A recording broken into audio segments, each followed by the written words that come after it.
All right. Good evening. Welcome to Science Never Stops with the U.S. Space and Rocket Center.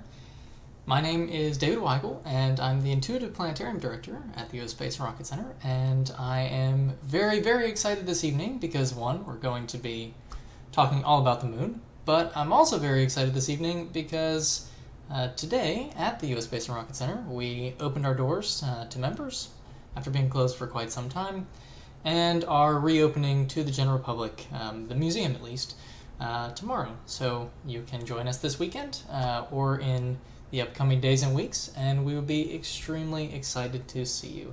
So please come. As far as the planetarium is concerned, we don't have an official start date yet, and we will be continuing the Friday evening live streams until we reopen the planetarium. So that's very exciting for me and for you, I hope. But we're also very, very excited to get back to things. So as soon as we do reopen, which again we hope is very soon, please join us, and should be very exciting. We're developing our schedule as we speak. Just waiting to see when we can finally get rolling on that. So with that said, wow, what a beautiful moon that we're looking at right now. And not only is it really beautiful, but it's something that I want to show you how you can explore on your own, both in person when you go outside at night, but also in different free software. Various softwares will let you explore the moon, certainly, or you can look at pictures. But OpenSpace in particular, which you can find at OpenSpaceProject.com, is a really fantastic tool for viewing really anything in the solar system, or outside of the solar system for that matter. It's really just a fantastic software. And it's very special in that it allows you to view terrain data sets in exquisite detail. So if you joined us a couple months ago, we used OpenSpace to explore explore Mars, and it was absolutely stunning imagery, unlike probably anything you've ever seen before, because it's so impressive, and there aren't a lot of tools that let you see that. So OpenSpace is one of those, arguably the most effective in terms of viewing terrain data sets, and it's free, so you can go explore it, and that's super exciting. So I want to take the first few minutes to show you sort of how to use it, and then go from there. So I'm going to pull us over here, and hello to everyone who's chiming in, to Angelina and Barbara and Ashley. Thank you for joining us tonight, or today, or at whatever time it is for you. So you can see in the comments where to find that. There isn't a web version, so it is something that you'd have to download to your computer. And I should point out that you do need a pretty hefty computer in order to run this. You absolutely need a graphics card that's at least fairly reasonable. Pretty much a gaming computer would suit you, and the better your computer, the better it will run. It will run with a sort of medium computer, but it will run better with a better computer. That makes sense. So you can pick where you're going, sort of in the bottom of this menu once you start things up. And we've selected the moon, of course. So that basically anchors you to the center of the moon and allows you to click and drag with your left mouse and sort of move yourself around. And we can toggle different layers, which I'll show you in a moment, but just clicking and dragging with your mouse allows you to see all sorts of pretty things. And you can see that right now we've set the date, which you can change in here. We've set the date to a little bit from now, about a week from now, actually exactly a week from now, which is our next full moon. We're currently at first quarter, and this lets us see, the entire side of the moon that we always see from the Earth, because the moon is tidally locked. Hello to Bill and to Lisa. Good to see you with us tonight. Okay, so as we're clicking and dragging around the moon, it's great to look at the moon, but it's nice to get closer. So if you're using a physical mouse, which I recommend when flying in OpenSpace, you can right-click and drag up, and that will help you to zoom in, which is what we always want to do. So we can find some very neat things on the moon as we start to zoom in. And one of those is the baby in the moon. So if I zoom out and we kind of think about this looking through perhaps, I guess the naked eye, maybe something like this, or with binoculars that looks a little bit bigger like this, then you can find the crouching baby. And I have a very small child at home, 2 of them actually, and they get pretty gassy as you might expect. And so this is a very familiar pose. So if you find the baby's head, right about in here, and a sort of side profile, long pointy nose. I don't think my kids have that pointy a nose, but it helps. But they do stick their tongues out a lot. You can see that with this crater in here. So this is sort of the top of the head with some hair maybe over here, back of the neck, nose, and they're facing in this direction. This is sort of a side profile view. No neck because babies are so rolly and cute. Hunched over back right in here because lots and lots of gas, like I said. And then something disastrous is sort of coming out of the bottom over here with their feet crunched up underneath them. I realize that this live stream is going to be saved forever on the internet, and that's why I'm telling you this. If you can find that baby in the moon, though, then you can find where the Apollo 11 landing site is, which is situated right about in here. And you'll notice, so this is in the Sea of Tranquility, so named because it's supposed to be a very tranquil area. This is part of the Maria, these sort of darker areas of the moon that we'll talk about in a moment. And what I want to do now is come over to this scene down here, and I can open this up, and this gives you a nice layer tree, sort of a layer manager, so to speak, and we can toggle different things. Kaguya is from a Japanese satellite, and it gives us a little bit higher resolution in this wide angle camera from the Lunar Reconnaissance Orbiter. So it gives us some different imagery, and that's all fine and good, but the Lunar Reconnaissance Orbiter also has its narrow angle camera, and that can give us some incredibly high resolution imagery. It's not necessarily the same color. We can adjust that if you want. You can sort of come down here to quite literally adjustment, and settings, and tweak as you see fit to sort of try to match the colors and that kind of thing. We could do this, but I don't care so much. You can do that in your own time, and we can zoom in quite close. And so we're going from, I think Kaguya is maybe 10 meters per pixel in resolution, and we can zoom into about a meter to maybe even half a meter per pixel in resolution, and you can get an idea of what this landing site looked like for our Apollo 11 astronauts. Pretty incredible. And we can zoom in and zoom in and zoom in, and do so until we can actually recognize the bottom half of the Eagle, their lander, right in there, situated still on the surface because the upper portion left, of course, and brought them safely back home. They didn't zoom in like we just did. They came in sort of across this, and they missed this crater, which was very important, because if they had landed in this, they wouldn't be going home. So that was a very scary thing for a moment, but they had nerves of steel, despite having fairly high heart rates. Neil Armstrong's was fairly high. Buzz Aldrin was fairly cool and collected, I suppose. And that's cool. This is all good. But we can also bring up some other imagery, or not imagery, but rather elevation mapping to tie to this. I'm sorry, I just put you through the ground. I should have turned that on first, but it adjusted, and so now we have elevation mapping at the same angle, or at the same resolution here. So we can get about a meter per pixel in height mapping as well. And you'll see some artifacts in the background. That's not something you need to worry about. That's trying to blend 2 different height maps at different resolutions.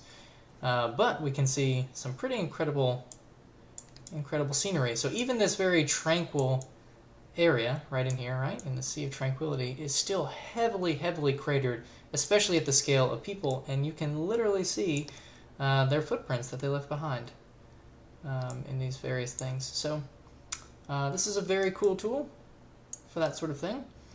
And again, left click and drag helps you to sort of zoom around. Right click and drag helps you, or I guess right click helps you zoom in and out, left click helps you to navigate around. And if you have a little scrolly wheel and you push that in, you can sort of roll around as well, if you so desire. So we're going to zoom out a bit. I'm going to bring these off to save my GPU. Okay, so I'm going to back away a bit, and we're going to talk more about the Apollo 15 mission in a little bit, but I want to make sure that you are able to find things when you come out of this presentation. So when you're looking at the full moon, or when you can see the baby at all, find the baby and sort of find this crouching back and whatever is going on out here. And somewhere around here, you can find the Apollo 11 landing site, which is really cool. So you can point that out to your family and friends. Okay, so some questions. Angelina wants to know how many craters are there on the moon, or just the big ones? Oh wow, there are so many craters on the moon, as hopefully I just indicated. So many craters. I'm going to, I don't have a number off the top of my head for you. I don't think we have a number because there are very big ones and very small ones. But hopefully I'm going to give you an idea of how many craters there are. And Maddie and Catherine would like to know how the craters were formed. And that's a great question that hopefully I'll answer here in a moment. Sharia wants to know, she does not see the footprints. And if you're watching on a small screen, it might be really hard to see. We might be able to link to a high-resolution just still photo of this from the Lunar Reconnaissance Orbiter site. So hold me to that if I don't link to it. All right, so looking at the moon, again, we're looking at the full moon right now, but let me go back to our, let me bring off the Kaguya imagery because it's a little bit darker. Let me advance in time a little bit and let's see what happens. Oh, it helps if I hit play. Okay, let's try this again. So you'll notice as we're moving through time, the different side of the moon, the side of the moon that we can see from the Earth, this portion that is always visible from us, or to us, does not always have light, right? So that's why we get the different phases of the moon. That's why we get a new moon like we're seeing right about now. The next new moon is the 21st of June, so we're close. I think we're a little bit off on the angle that we're viewing. But basically, this is where you can see from the Earth, and we see just a little bit of a sliver left. So the so-called dark side is the side of the moon that we never see, which you can take a look at right now. We never see with our own eyes, but we can see with different spacecraft that are passing by, or if you were one of the few lucky Apollo astronauts, and that sort of thing. So it's not that this is a dark side of the moon, but rather the side that we can't see. So this is a bit of a misnomer, and one that frustrates a lot of people and causes a lot of confusion. But you can see that the moon is quite beautiful on this side as well, but also a good bit different. And I'm not talking about all these sort of imperfections. That's with the data set that we're using, and everything that you're seeing is all real imagery in here tonight. There's a question, is the Milky Way live behind the moon? It is the correct positioning, but it's and it is real data to make it, but it's not a live feed, if that makes sense. Oh, and OpenSpace is answering for me, so yes. So they said the same thing I did. Fantastic. Cool. So again, you're seeing all real data tonight, and if you noticed, the side that we see of the moon has these really dark areas, and the side that we're seeing right now, the dark side of the moon, the far side of the moon, doesn't have these dark areas, certainly not in the same capacity. It's even more heavily cratered than the side that we see. And so these are, the lighter, brighter areas are called the lunar highlands, and the darker areas are called the maria, or seas, because initially when they were named, it was thought that they may very well be seas or oceans of perhaps even water on the surface of the moon. But what we now know is that the highlands are very, very old on the moon. We're looking at maybe 4.5, 4.6 billion years old, extremely old, about the age of the Earth, and all the other planets as well.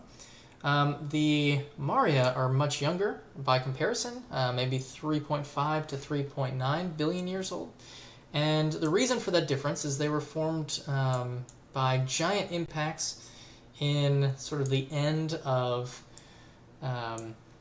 the Great Heavy Bombardment of our solar system, when things were very chaotic and big things were smacking around into other big things, leaving huge welts. And so these were enormous impactors that smacked into the surface and caused all sorts of molten lava to sort of rush in and sort of solidify a little bit quickly. So the types of rock are actually different, first from the Earth by a little bit, and also from each other.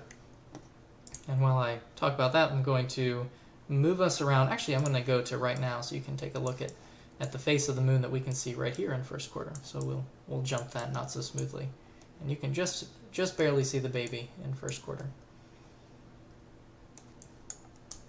So the darker areas on the moon are going to be mostly basalts, which is something that we see on the Earth, but it's a much more rapid cooling because the moon as a whole was pretty rapidly cool, or was pretty solidified at that point. So you didn't have this sort of molten ball of rock that was all cooling. Rather, you just had these sort of impact regions, very large regions, but impact regions that were filling up with magma and then cooling themselves. So they were able to cool much more quickly than when the moon was just formed. When these highlands were forming, that was sort of a collective cooling of the entire moon, and that was a slower process. So we have basalt in the Maria as a result, and a northocite in the highlands, which is a much faster, or much slower, rather, cooling kind of rock. And the other thing that's interesting is that on the Earth we see lots of sedimentary rock because you have a lot of water, you have an atmosphere, you have lots of erosion. We don't have that on the moon. There is water, it's largely frozen and largely at the poles, especially the South Pole.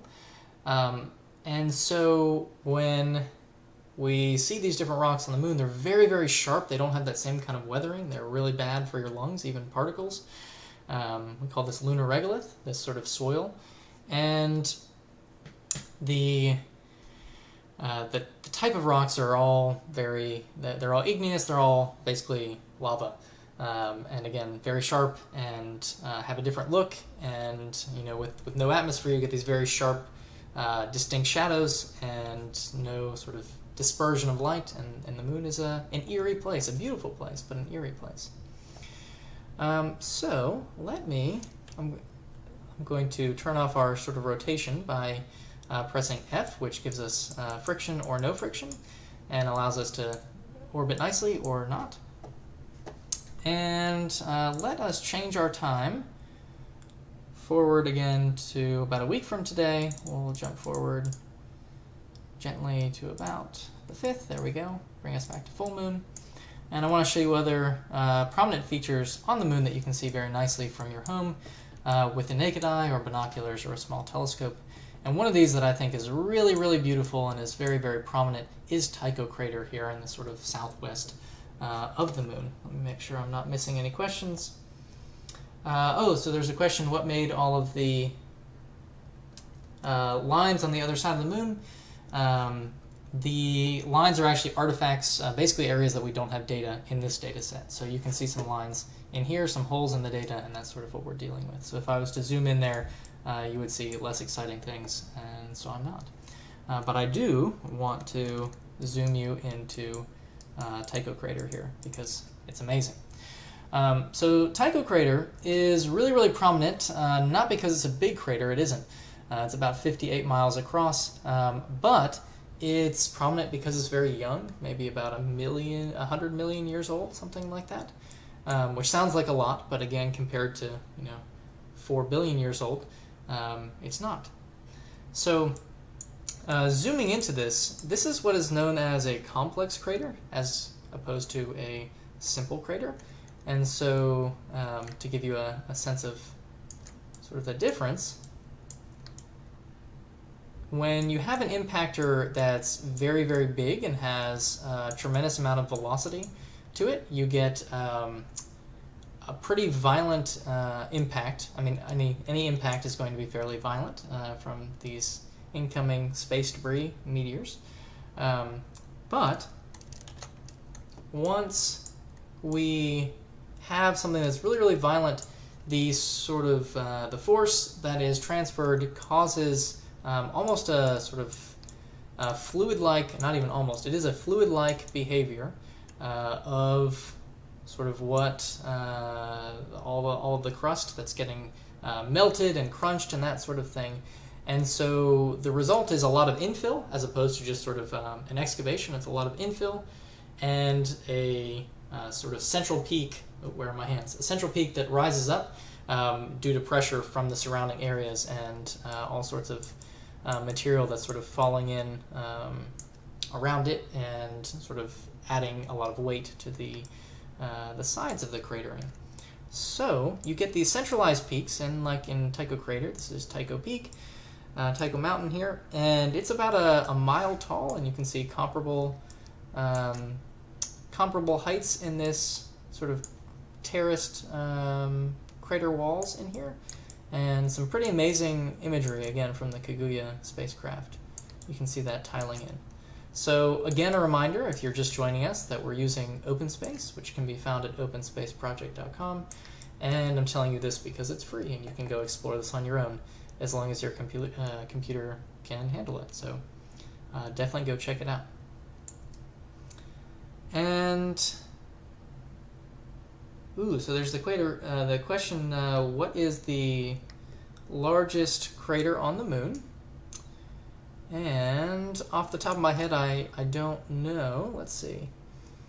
Aaron might be able to confirm with me, but one that is quite substantial, if not the biggest, is actually titled a basin. Once you get a crater that's incredibly big, it becomes known as a basin. And so Oceanus Procellarum, which is right in here, is this enormous basin over here, which is quite old, maybe 3.9 billion years old. So not as old as the Highlands, but still much older impactor, one that filled with molten lava and then cooled in the form of basalt. So that's the Sea of Storms right in here, Oceanus Procellarum.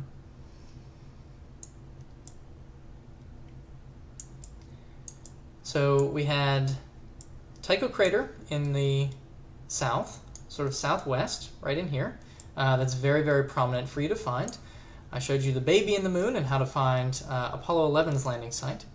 Since we talked about complex cratering, and I don't know that I gave you a great example of that or a great definition of that, but I do have another example of it. We can take a look right in here at what's known as Mulkey Crater, and this is a good bit smaller, and it's a simple crater, and you can see nicely scooped out and pretty straightforward cratering. A little bit deeper, no centralized peak, and basically you just have something that smacks into the surface, sort of scoops everything out. There is a little bit of melt in the process due to heating of this rock, but it sort of dumps everything on the sides. So these sides rise up, this gets a little bit scooped out, and that's sort of the extent. You don't have that sort of fluid-like behavior in the crust that gets crunched and melted and sort of moves around all sorts of erratically. So that's cool. And that's super close to the Apollo landing site, which is somewhere right up here. That one is a lot harder to find, but that can be your sort of hard find on the moon, where Tycho is very easy and can be seen with the naked eye quite easily. If we go towards the sort of center of the moon, almost a little bit more on the west, we get Copernicus Crater in here, we get Kepler right in here, and Aristarchus over here. And another thing to note, when you're looking at the moon, it's actually pretty darn bright when you're looking at it through a telescope at full moon, like to the point of hurting your eyes bright. Not necessarily harmful, but hurting your eyes to look at it. You'll be quite bright. And if you zoom in a good bit, you can see amazing things, but you're actually really better viewing at first quarter or last quarter. And so, tonight, if your weather's clear, that could be pretty prime for you. As we zoom into this, this one right in here is Aristarchus Crater. And let's see, I think I have, there we go. My internet's been acting up today, and I was very concerned about this live stream maybe 3 hours ago. as we are zooming down a bit, you can see this terracing again. This one is a complex crater. Complex craters are typically bigger than simple craters. So that Mulkey, that was maybe only like 3.5 miles in diameter. This one's about, I don't know, 25 miles in diameter, something like that. And this isn't resolving so well, so let's see if, yeah, that's a little bit better. The wide-angle camera from the Lunar Reconnaissance Orbiter helping us out here. So that's pretty nice, and you can see a little bit harder to see with this resolution, but you can see a little bit of a centralized peak in this terracing, which is characteristic of these complex craters. So again, all these craters that I've pointed out are all very young, and that's why we're able to see them so prominently with all these rays. That's all the ejecta coming out, and the longer those exist, radiation from the sun causes these to darken like the surrounding areas. So all of this ejecta, which spews literally thousands of miles away, is darkened over time, and the older a crater is, the softer the walls get and the less prominent the ray features are, and that gets to be less exciting, I guess, depending on how you look at it, I suppose. So there's a question, wow, I sort of just answered. Are the lines coming away from the craters evidence of rivers or the effect of the craters being formed? It's the effect of the craters being formed. However, with Aristarchus, let's see over here, these lines in here are, they do look sort of like rivers, and these are called rills. These are ancient lava tubes that have since collapsed and are super cool. So there are places where they're not fully collapsed, and you could potentially have a base in one, and that's a pretty nice prospect, particularly on Mars. So more on that in another show, maybe. I don't know. So very good question. Side note, I would like to give a shout out to Colin, who's my friend who's usually watching these sorts of things, and he's not tonight because it's his birthday, and I think he's camping somewhere with lots of rocks. So that sounds like a lot of fun. Not that this isn't, but I'm having a great time with you, but I would like to get out of my house at some point. And open the planetarium would be great, or go camping. Okay, so let's see. Next thing for you, let's take a look at Apollo 15 and its landing site. Let's see. So Apollo 15, if you're looking for the baby, it's going to be situated sort of right in here, near the baby's head. Let's bring up Kaguya once more. Let's bring up Apollo 15 and its associated height map. And Apollo 15, very conveniently, is situated in Hadley Rill, and just sort of next to the Apennine Mountains, and right in here. And that's a really neat thing because the Apennine Mountains are quite tall. They're 15,000 to almost 18,000 feet tall, so that's quite substantial. That's taller than the Rockies in some cases, and they really tower over the surrounding landscape. And in particular, this line in here is known as Hadley Rill. And this is quite spectacular because of how deep it is. And with our height map turned on, our high resolution height map turned on, you can see a sense of the depth of this as we're zooming in.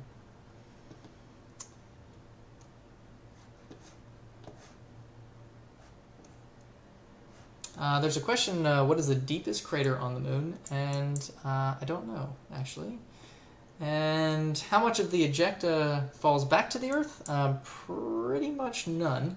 In the case of most of these sorts of things, you'd have to get quite a substantial impact in order to get anything significant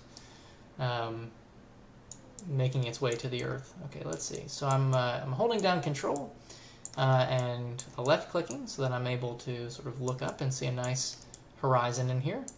And I can put you inside of one of these sort of collapsed lava tubes, which is quite nice.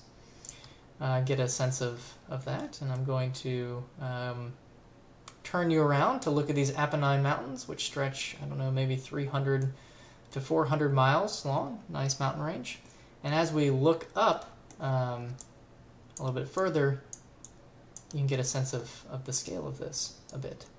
Actually, you probably can't because we don't have any thing of reference. So let me take you to where Apollo 15 landed, because that's super cool. So if you do download this on your own and want to explore further, I have manipulated this a little bit to give us a little bit lighter picture because it comes in sort of dark at default.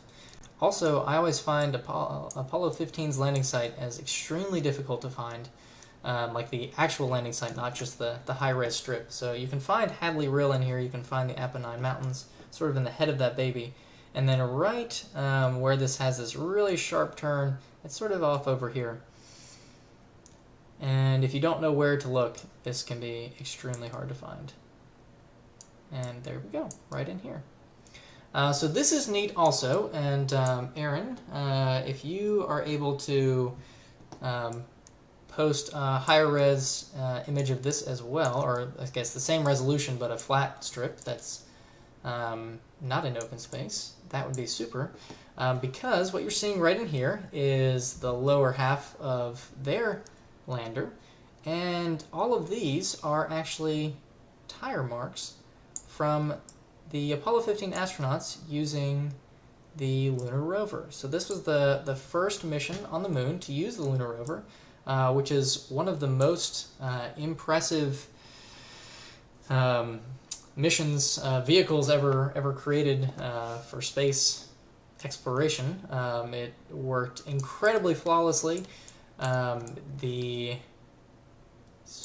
rovers were entirely electrically powered.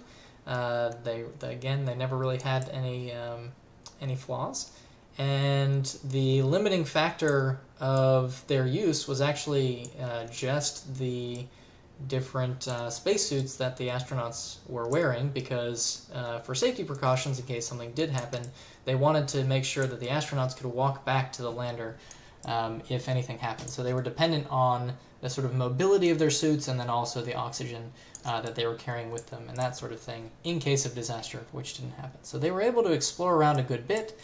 They explored a lot with 15. They explored much more with 17.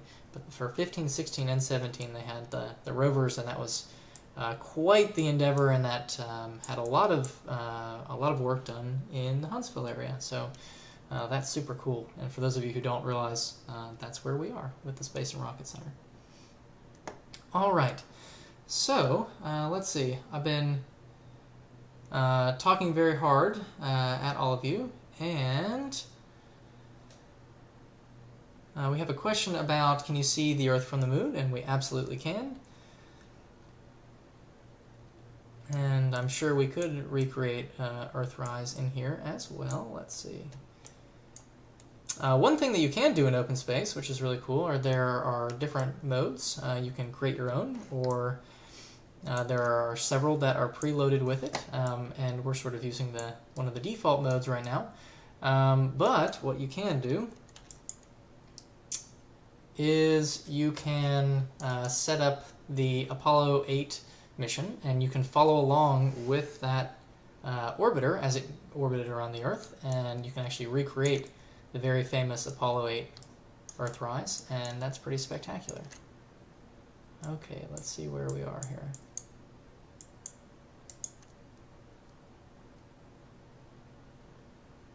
I think I went the wrong way. That's why I'm not an astronaut.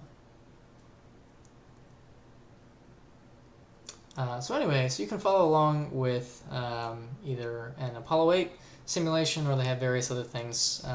For example, taking a look at how New Horizons mapped the Pluto system, particularly Pluto, but also its various moons, especially Charon, its largest. They have something similar for the Rosetta spacecraft, mapping the rubber duck-shaped comet 67P. That's super cool. I'm going to speed this up. There you go. There is your Earth right over there. Our timing of day is not great, but it still looks pretty cool, and you can see some nice refraction through the atmosphere. And that's all pretty cool. While we're at it, this is a show about the moon, but I've said a lot of things about the moon, and we're probably wrapping up here anyway, so I'm going to jump you over to the Earth, and let's take a look, just for kicks, and can show you a little bit of how cool this is. Okay, so let's bring us to north up. You can see South America right in there. Let's see, this should be the International Space Station right in there. We're actually looking all at live cloud imagery, and I say live, it's at least within the last 24 hours or so. We're set to the future, so this is our current cloud imagery, but if we go back to right now, this is a recent cloud map, again, from the last 24 hours or so.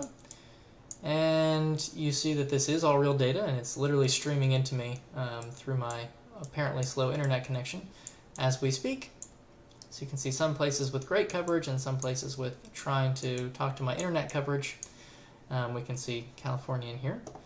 And if we go back in time just a little bit to get us to not dark o'clock for the southeast, where I live at least, you can see that it's been very cloudy. It's been raining every single day this week, and I really want to go outside. Really, really, really badly. So let's make that happen. Let's get the rain stopping for a little bit so I can go outside. Cool. All right. Well, this is all super cool stuff. I think I am out of time for this evening, but again, you can explore this on your own. If you have any other questions, feel free to post them in the comments, and we will do our best to answer them here this weekend. You can join us next week. Next Friday, we will have another live stream at 7 p.m.